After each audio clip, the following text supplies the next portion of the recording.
Hai guys, welcome back to my channel. Pada kali ini saya M. Soleh Amalsyah dari kelas 1 IC03 akan memberikan tentang kalian tentang kebudayaan salah satu budaya Nusantara, yaitu kapal pinisi dari Sulawesi Selatan.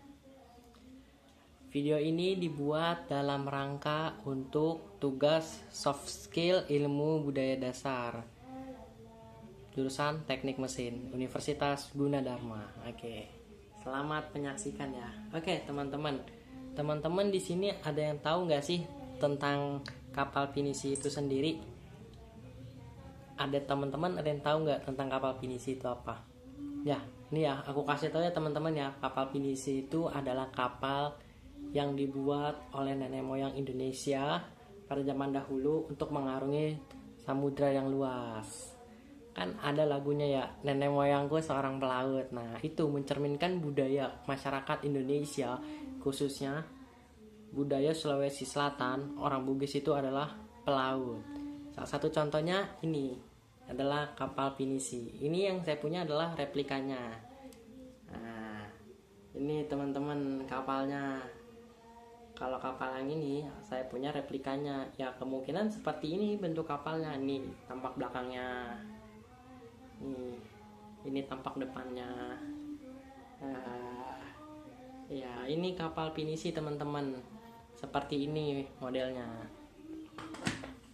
Nah, teman-teman tahu nggak, kapal pinisi ini khas dari Sulawesi Selatan teman-teman.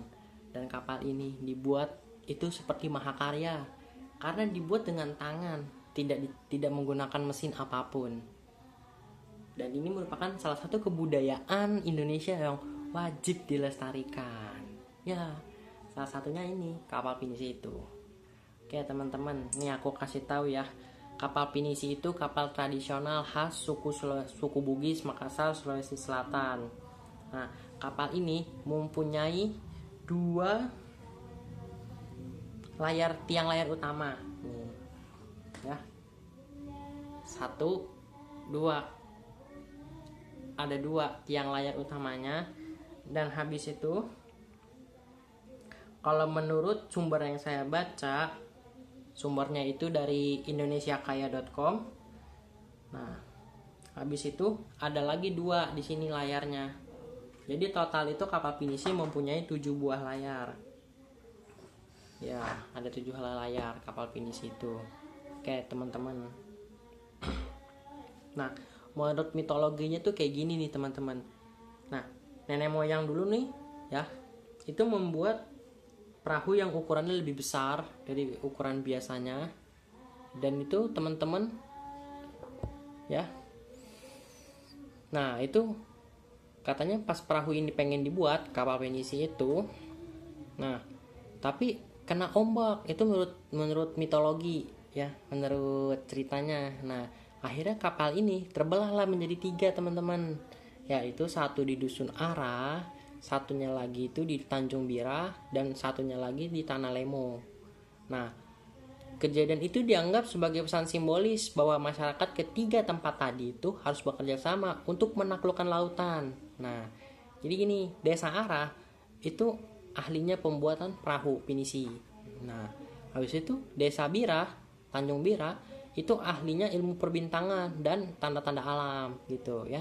Dan terakhir Lemo, Tanah Lemo tadi itu banyak pengusaha di sana. Nah, pengusaha itu mempunyai modal untuk pembuatan kapal gitu. Dan kapal pinisi ini dibuat secara turun-temurun teman-teman. Tidak ada blueprintnya, cetak birunya itu nggak ada. Jadi itu murni buatan tangan. Jadi itu murni benar-benar kekayaan bangsa dan negara. Patut dilestarikan oleh kaum generasi muda ya. Nah, sejak pertengahan abad ke-19, sudah lebih dari 100 tahun kapal ini dibuat dan dipakai pelaut Bugis untuk membawa muatan di antara ke seluruh pulau-pulau di Nusantara ya kan. Dulu Indonesia namanya Nusantara. Nah, pembuatan pinisi ini cukup unik teman-teman, nggak sembarangan dibuat loh. Pertama itu kapal pinisi ini terbuat dari kayu. Kayunya itu bisa kayu jati, kayu terembesi, kayu ranti gitu ya. Yang pastikan itu kayunya itu kuat terhadap keropos oleh air laut. Nah, pembuatan ini cukup unik. Jadi pemotongan kayu pertama dilakukan oleh Pandrita Lopi, yaitu ahlinya pembuat perahu. Nah, kemudian papan kayu itu dipasang satu persatu membentuk kapal. Jadi papannya itu disatuin jadi bentuk kapal. Nah, dalam pembuatan kapal ini ya, itu ada ritualnya teman-teman, nggak bisa sembarangan dibuat loh. Iya, yang pertama harus kasih yang namanya ini jajanan gitu yang buat di kapal. Habis itu ada juga seekor ayam jago. Nah, ini ada maknanya juga. Jajanan manis ini melambangkan agar pemilik perahu tersebut mendapatkan keuntungan yang banyak. Dan yang kedua adalah ayam jago itu supaya tidak ada pertumpahan darah di perahu gitu. Nah, habis itu ada upacaranya lagi. Nah, habis itu upacaranya dilanjutkan dengan kepala tukang yang memotong kuda ujung lunas dan memberikan potongan-potongan itu kepada pemimpin pembuatan perahu. Nah, lunas itu adalah kayu yang dibawa kapal nih. Lunas itu nih. Ini lunas nih yang saya tunjuk tangan kiri. Nah, ini lunas. Ya, itu lunas bagian bawah kapal. Nah, habis itu dipotong ujung-ujungnya. Nah, itu dibagi dua. Ujung depan itu ditaruh di laut, dihanyutin di laut, dan ujung yang satu lagi itu ditaruh di darat. Kenapa melakukan hal demikian? Karena gini teman-teman, ada filosofinya. Nah, yang di ujung lunas itu ditaruh di laut, itu dihanyutkan di laut, itu supaya apa? Supaya kapal ini tuh menyatu dengan alam laut. Iya. Dan yang terakhir di darat itu ditaruhnya di darat. Kenapa? Karena sejauh apapun berlayar, kapal ini pasti akan kembali ke daratan juga gitu. Ya, rata-rata sih pembuatan kapal pinisi ini itu sekitar 1 tahun 2 tahun, tapi tergantung dari jenis dan berat dan besarnya kapal itu sendiri ya. Dan juga untuk menyesuaikan zaman, sekarang kapal pinisi itu tidak lagi teman-teman dibuat dari menggunakan penggeraknya itu bukan lagi pakai angin, tapi penggeraknya itu pakai tenaga mesin. Iya, mesin diesel yang dipakai buat menggerakkan kapal pinisi ini. Dan kapal pinisi ini sekarang kapal yang bisa menembus kepulauan Indonesia yang terpencil ya hanya kapal pinisi ini teman-teman.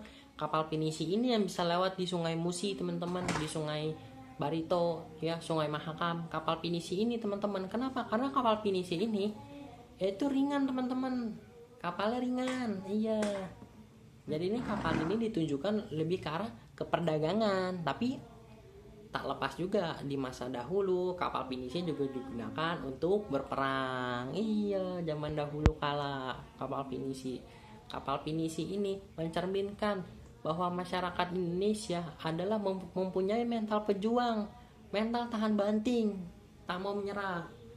Jadi banyak orang Bugis di sana teman-teman merantau ke tanah perantauannya. Kenapa?